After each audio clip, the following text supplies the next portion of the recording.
Blog Talk Radio. Good morning, good evening, good afternoon, wherever and whenever you are. My name is Alea Leyland, and this is an episode of the Enchanted Life Salon brought to you on Look Who's Talking Vision. Sit back, relax, grab a cup of something, and let's contemplate the enchantment that is our life.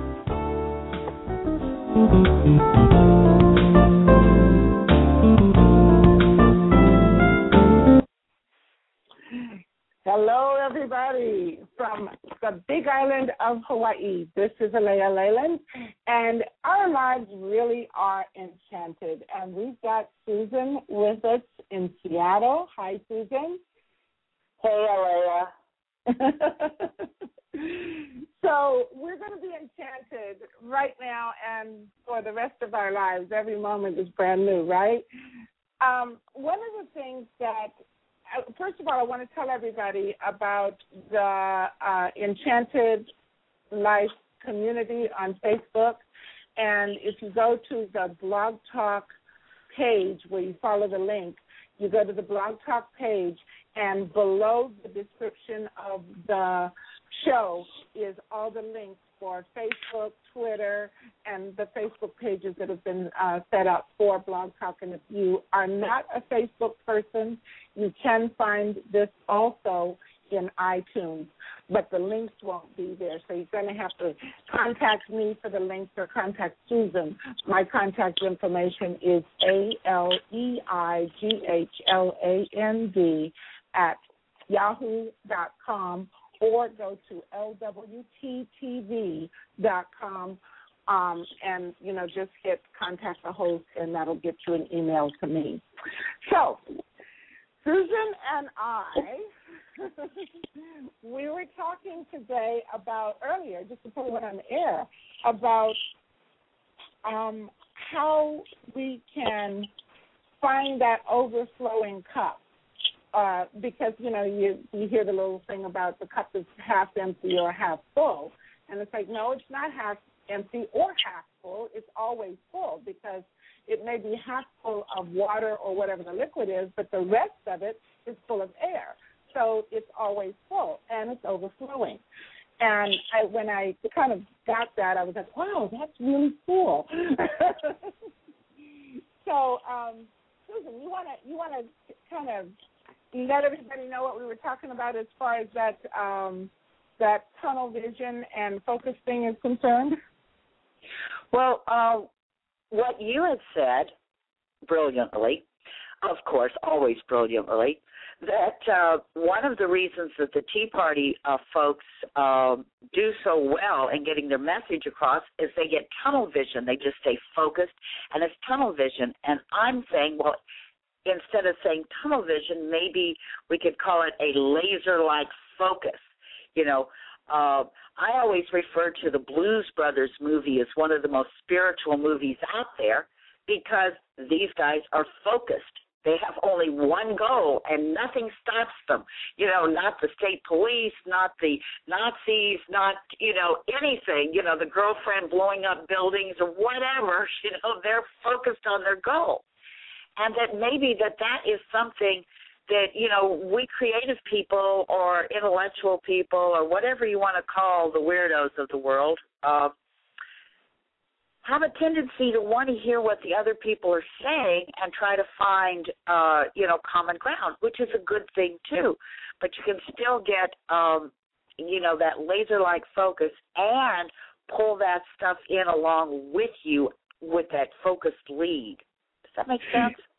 It does make sense. I have a tendency to listen, and I think that they do too, but they don't verbalize their thoughts around the listening. They only verbalize their spin on what it was that they heard. So, in private, they're back there listening to everything, and then they spin it on its head, and that's what they speak.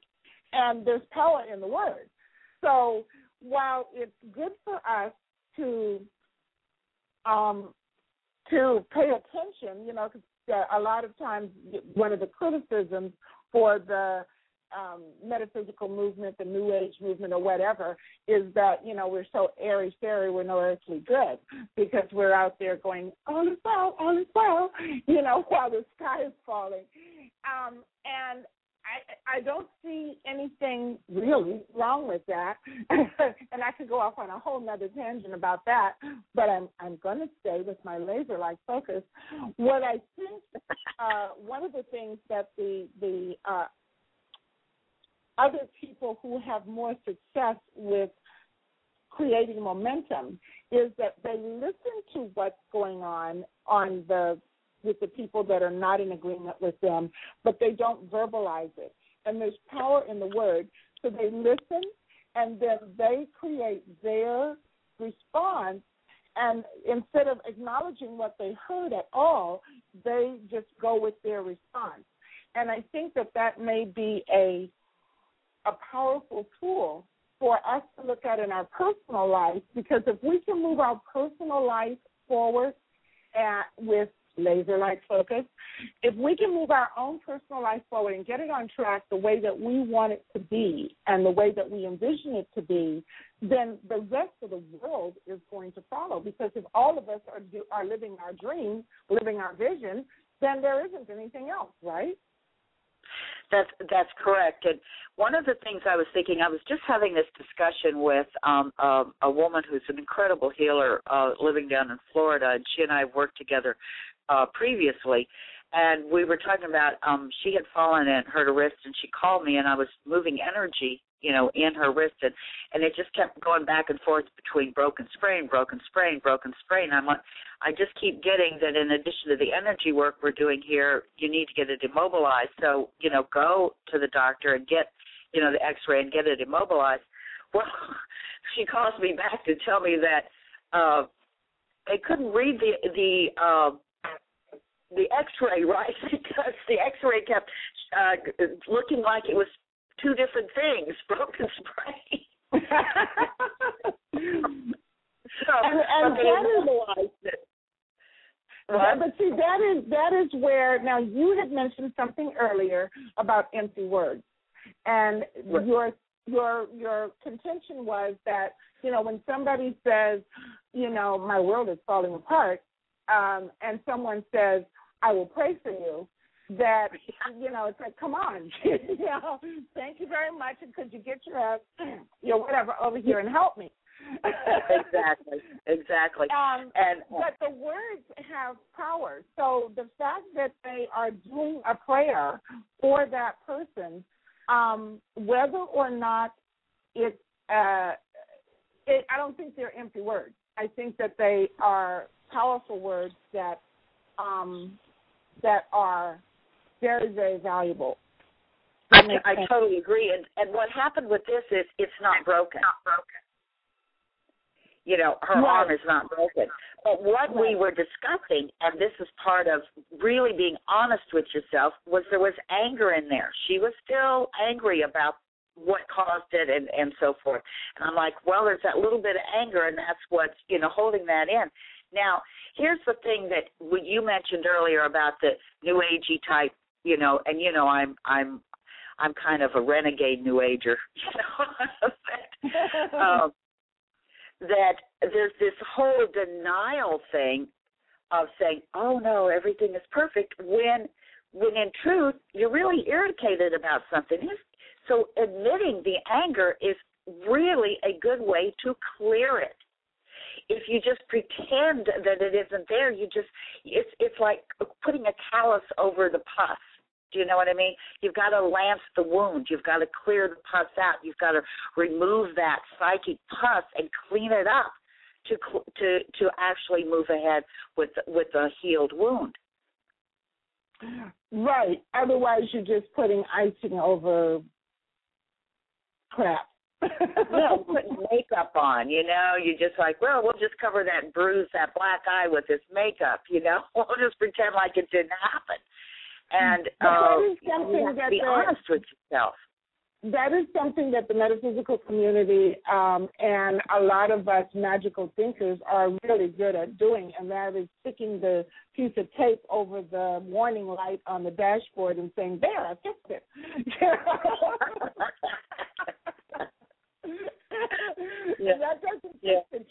maybe have to stop the car, lift the hood, and go, what's going on in here? Exactly. So, so she's healing very rapidly now because of her own honesty with herself. And we do need to be honest with ourselves. We need to look at what is going on in our head that is causing an outpicturing in our life that may not be what it is that we want. I want to ask people, I want to give people the opportunity to call in if they would like. Our call-in number is 347-994-3985, 347-994-3985. I have noticed in my own life, and that's the only one that I can actually, that's the only one I have any control over. Right. I've noticed in my own life that there are some tools that if I use these tools, even though I may think I'm falling asleep, there's a meditation, an affirmation thing that I do, and I actually posted it on our Enchanted page. And I plug the headset in, and I close my eyes, and the next thing I know, it's morning. But I noticed that when I listen to this thing, my day is different. My day is better. And so sometimes I think that the tools that we are using, even though we're not consciously aware of the tools, there's a conversation going on in our head anyway. And so it's up to us to make that conversation something that's going to benefit us. Absolutely. And listen to it. Don't pretend like you didn't say inside your head the thing that you would be embarrassed to say out loud. Recognize it and acknowledge it and look, and say, that's interesting. Where did that come from? What do I do to shift what caused that thought to pop into my head? Not to be embarrassed about it, but to be honest with yourself about it. We're all going to have all of those moments, where we don't feel worthy or we don't this, that, or the other. I mean, I think I mentioned to you I have a birthday coming up, and for the last several years. What? Happy birthday. Thank you. And I decided I'm giving myself a birthday party this year. And, yes, I want people to bring gifts. I'm like, this is going to be my birthday this time. I've done so many other things, over the years. And I decided, this year, I'm going to give myself a party, and I want people to bring me gifts. So I'm doing it. Absolutely. Do you remember Terry Cole Whitaker way back in the day? She was yes. Oh, yeah. God, yes, Science of the Mind.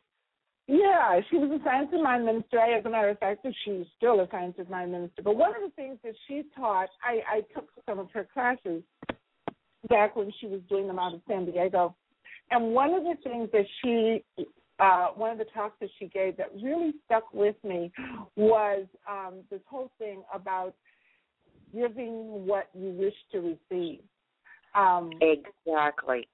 And she gave this example of she really liked fresh flowers. She loved fresh flowers. And at one time she kind of, groused that nobody gave her flowers. It was just like if she wanted flowers, she had to give them to herself because nobody gave her flowers. And then she got this epiphany, and so she started buying flowers and giving them to everybody. And lo and behold, absolutely works. Started to give her flowers. She started getting bouquets of flowers and a single rose and flowers to go on her desk and paper with flowers on it and all kinds of stuff. So I think that when we put our consciousness into, of course, if we're giving it to somebody else, and our consciousness is in that act of, this is a flower, it's beautiful, you're appreciating it, and you're giving it to someone, so then that makes you open to receive it. Absolutely. And the reason I decided to give myself something was because I had just had, I think I told you this, but this crazy thought popped into my head well, the furnace wasn't working in the front house, and Rachel was cold, and maybe I shouldn't turn the heat on back here because I should be cold too. And I'm like, what the heck is that? Where did that come from? That doesn't make any sense whatsoever. And I realized there was something in me that was saying I wasn't worthy. If somebody else was suffering, I should suffer too. And I'm thinking, that doesn't make any sense, but it's in there somewhere in me, or that thought wouldn't have come up. And, exactly. As a consequence of that, not immediately, but, down the road here, a week or two later, I'm like, give yourself a party, girl. Yeah. I'll do that. Well, interestingly enough, that is a thought that has been perpetuated mostly in the U.S., but I think throughout Christianity and the monotheistic spiritual movement, which is the give until it hurts kind of thing. Right. And so people feel that, there's a difference, I think, between giving just because you want to give. It's like, oh, look, I'm going to give you this because I just want to. It's lovely. As opposed to, I have so much, they have so little. Poor little them, I'm going to give some of my plenty to those poor people who don't have as much.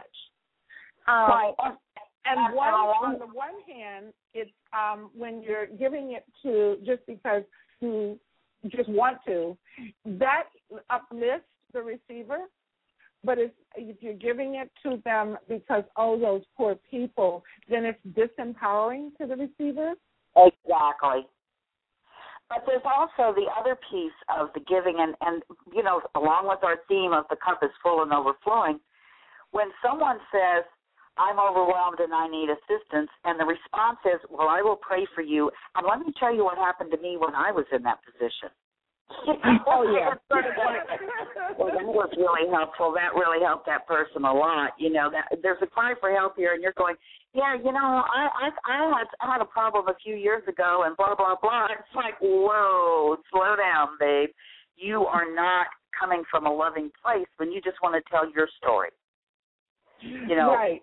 If you hear this cry for help and you yourself had made the same cry for help, don't you think it behooves you to reach out a helping hand?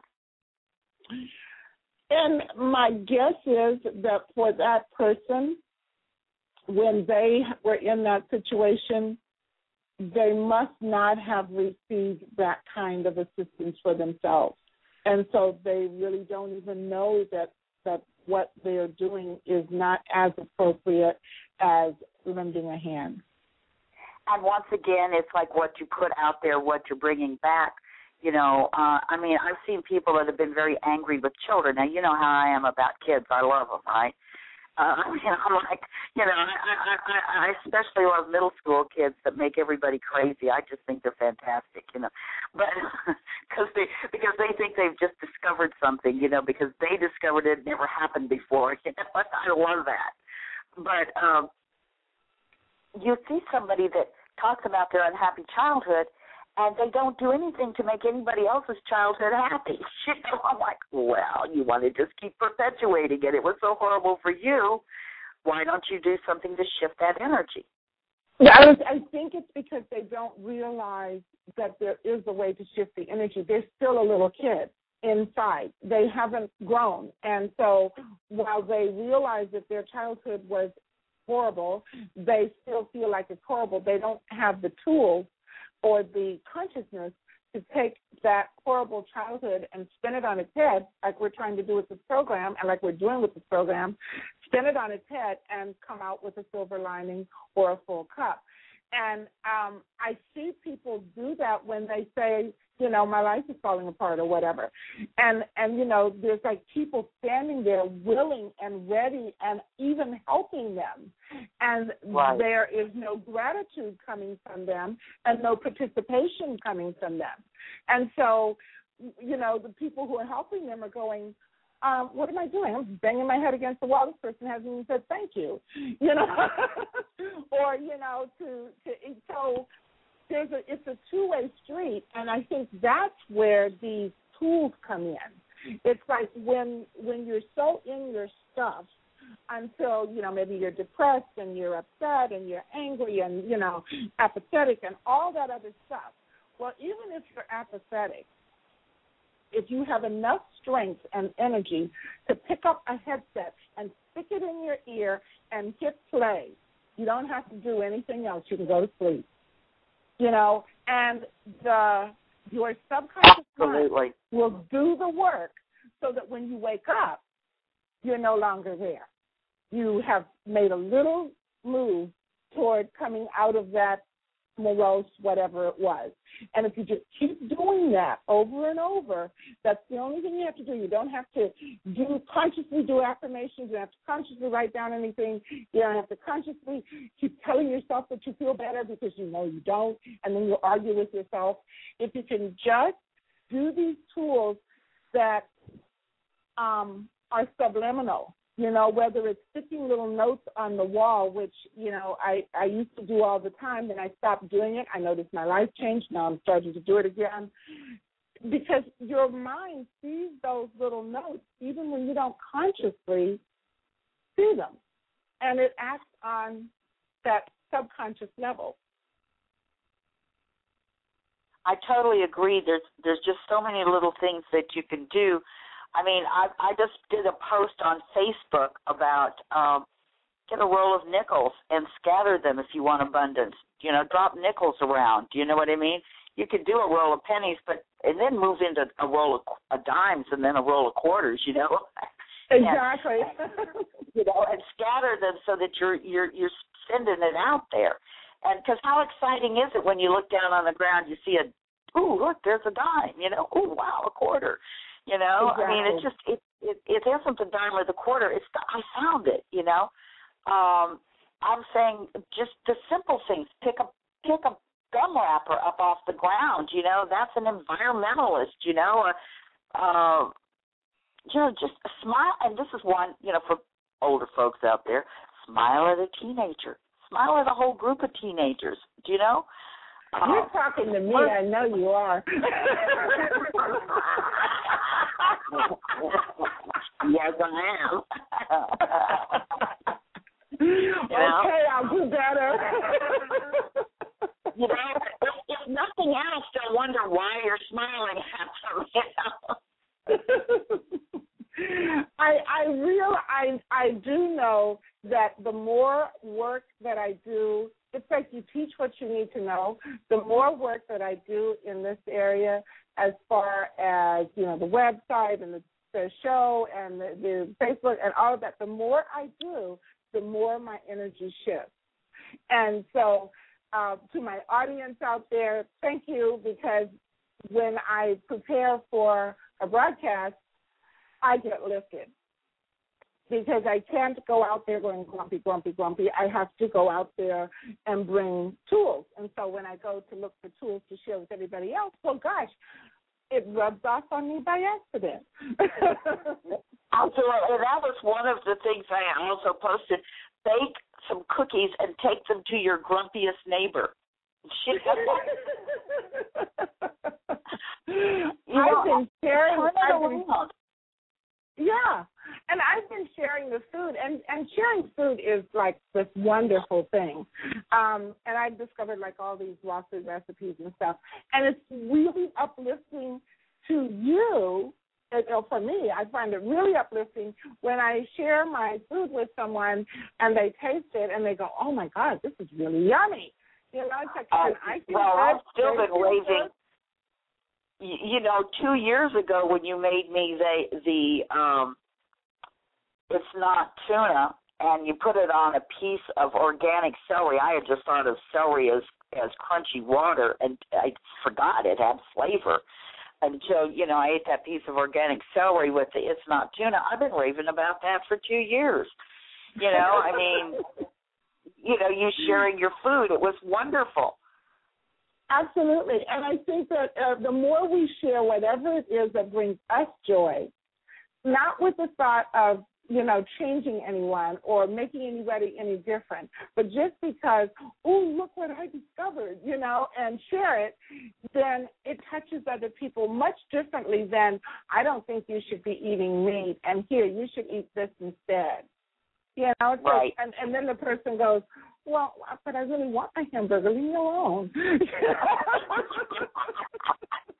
You know, and that's part of the releasing the judgment of saying, I found something that works with me. I'll share it with you. Not I found something that works with me, and you should do it too because it's the best thing. And because you're wrong for doing what it is that you're doing. You're wrong, exactly. Because they're wrong. You've closed the door before you make any other move. You've automatically closed the door instead of opening it. Absolutely. And it's not coming from compassion. We've only got 4 minutes left. I don't know where this half hour goes, but it's flies. It does. Really quickly, you have a show coming up, and you're still liquidating some of your inventory. So tell people how they can find you, telephone number or something. They can reach me at my phone 206-853-5225, 206-853-5225, or Susan at SusanHarmon.com. Pretty easy to reach me. We do have some booth spaces available for the March 30th Emerald Spiral Expo that's in Kent, Washington. It's a really great event, and, we have a wonderful turnout, really great people for that. I would like to make one quick announcement. Anyone in the Seattle area that can help Ed Campbell move on March the 9th, please get hold of me. March the 9th, help Ed Campbell move. Perfect. I'll also post it on the Facebook.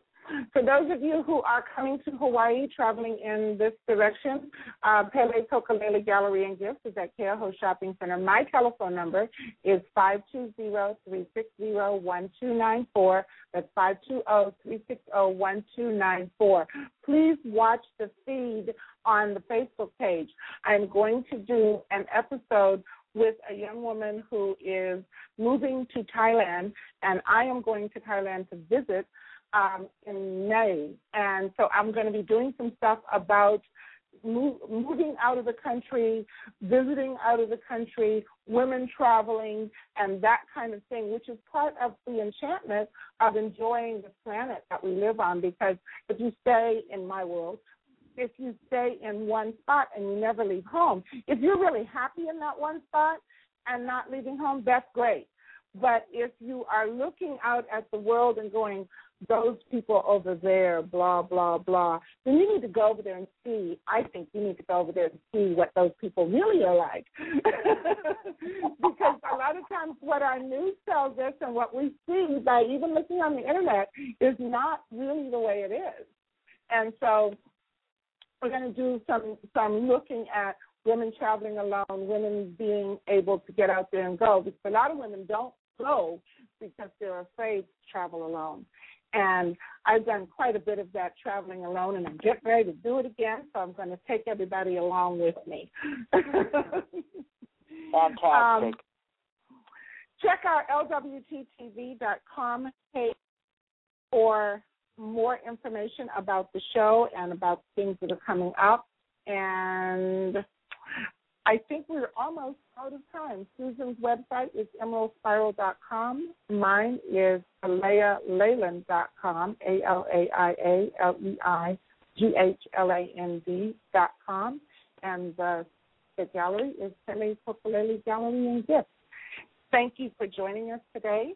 And I hope that some tools that you can use out of the things that we shared of our experience. Tell them goodbye, Susan. Goodbye, folks. Have a beautiful, wonder-filled day. Aloha, everyone.